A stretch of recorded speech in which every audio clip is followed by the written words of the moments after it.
Imagine for a moment that it is 3 o'clock in the morning. The house is silent. You are lying in bed, your eyes are heavy, and your body is aching for rest. You close your eyes, waiting for that familiar slide into unconsciousness. But the slide never comes. You wait an hour, then 2. The sun begins to peek through the curtains and you realize you haven't slept a single wink. Now imagine that this doesn't just happen for one night. Imagine it happens every night, for weeks, then months.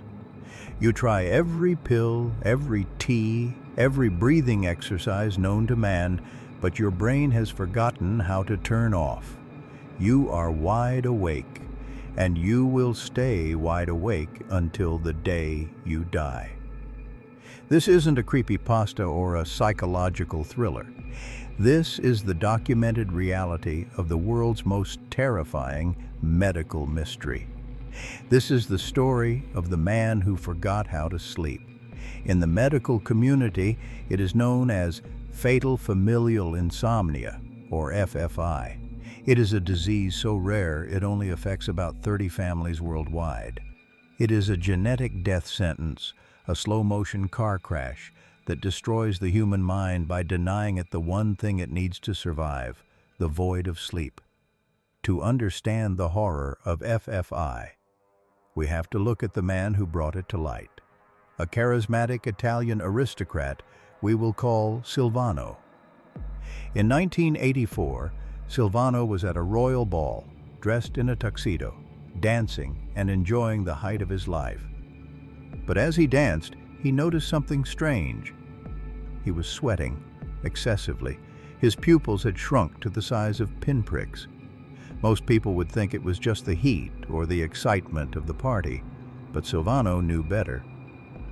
He looked at his sisters, a look of pure terror in his eyes, and he told them that his time had come. He knew he was going to die, and he knew exactly how it would happen. Because in Silvano's family, there was a curse, a secret they had carried for over 200 years. A malady that took the elders one by one, turning them into living ghosts before they finally collapsed. Silvano checked himself into a sleep clinic in Bologna, and what doctors witnessed over the next several months changed everything we know about the human brain. You see, when a normal person stays awake for 24 hours, they get grumpy. At 48 hours, they start to lose focus. At 72 hours, they begin to hallucinate.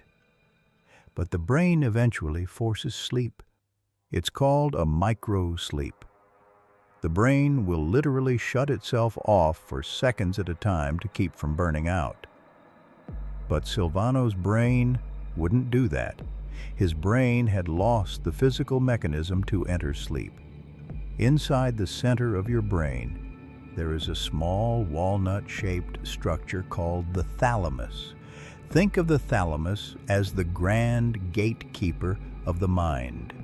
It manages your body temperature, your blood pressure, and most importantly, it acts as the gateway to sleep. When you get tired, the thalamus is supposed to close the gates to the outside world, allowing your consciousness to rest and your brain to begin its nightly cleaning process. But in patients with FFI, a tiny misshapen protein called a prion begins to attack the thalamus. These prions are like biological vandals. They eat holes into the tissue, turning the thalamus into a literal sponge. The gates get jammed open. The body stays in a permanent state of high alert. For Silvano, and those who suffer like him, the disease progresses in 4 agonizing stages. Stage 1 starts with a sudden, inexplicable onset of insomnia. It's accompanied by panic attacks and phobias. Imagine being unable to sleep and feeling a constant vibrating sense of dread that never leaves you. Stage 2 brings the hallucinations. Because the brain cannot dream while asleep, it begins to dream while wide awake. Patients will hold conversations with people who aren't there. They will perform repetitive tasks, like folding invisible laundry or typing on invisible keyboards. Their bodies are stuck in a state of permanent sympathetic nervous system arousal. Their hearts are racing, their blood pressure is soaring, and they are constantly sweating. By stage 3, the ability to sleep is gone entirely. The weight loss is rapid. The body is literally consuming itself because it cannot enter the anabolic state of rest. The patient looks like a shell of a human being. Their eyes are glassy, staring into a distance that no one else can see.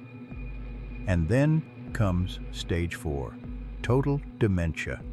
The patient loses the ability to speak or walk. They become a prisoner in a body that is wide awake, but a mind that has completely shattered. Eventually, after months of total wakefulness, the body simply gives up. The heart stops. The exhaustion finally wins, but only when life ends. The most haunting part of this story isn't just the physical symptoms. It's the psychological realization. Imagine being Silvano. You are fully conscious. You are intelligent. You are aware that your brain is rotting from the inside out, and there is nothing, absolutely nothing science can do to stop it. Doctors tried everything with Silvano.